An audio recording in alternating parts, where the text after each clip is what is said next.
మంచిర్యాల జిల్లాలోని ప్రధాన వార్తలు కనుక చూస్తే ఆదివాసీల ఆరాధ్య దైవం నాగోబా జాతర ఈ నెల 28వ తేదీన ప్రారంభం కానున్న నేపథ్యంలో జన్నారం మండలం కలమడుగు గోదావరి వద్ద అత్యంత భక్తి శ్రద్ధలతో ప్రత్యేక పూజలు చేసి పంచలోహాలతో తయారు చేసిన కలశంలో గంగా జలాన్ని తీసుకొని తిరుగు పాదయాత్రగా నాగోబా ఆలయానికి ప్రయాణమయ్యారు మేశ్రం వంశీయులు. నాగోబా ఆలయంలో నాగశేషుడు విగ్రహానికి మేశ్రం వంశీయులు గంగాజలంతో అభిషేకం చేసిన తర్వాత నాగోబా జాతర ప్రారంభం కానున్నది. ఈ జాతరకు పెద్ద ఎత్తున ఆదివాసీలు తరలిరానున్నారు. మంచిర్యాల జిల్లా నెన్నెల మండల కేంద్రంలో మాజీ ఎమ్మెల్యే దుర్గం చిన్నయ్య మీడియా సమావేశం నిర్వహించారు.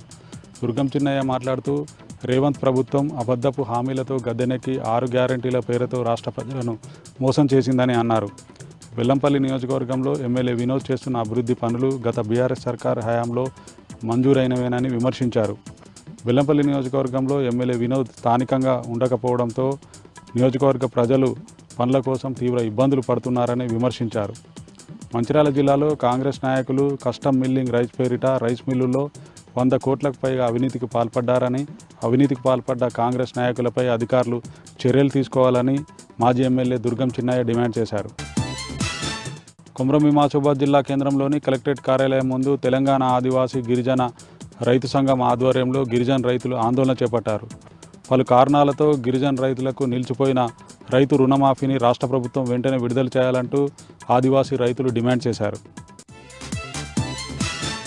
కొమ్రం భీమాసోబాద్ జిల్లా కేంద్రంలో శ్రీ జగద్గురు నరేంద్రాచార్య మహారాజ్ పాదుకా దర్శన కార్యక్రమానికి ఎమ్మెల్యే కోవాలక్ష్మి హాజరై భక్తులతో కలిసి భజన కార్యక్రమంలో పాల్గొన్నారు. ఈ కార్యక్రమానికి పెద్ద ఎత్తున భక్తులు తరలివచ్చారు. శ్రీ జగద్గురు నరేంద్రాచార్య మహారాజ్ సేవా మండలి ఆధ్వర్యంలో పేద ఆదివాసీ మహిళలకు కుట్టు మిషన్లు పంపిణీ చేశారు ఎమ్మెల్యే కోవాలక్ష్మి.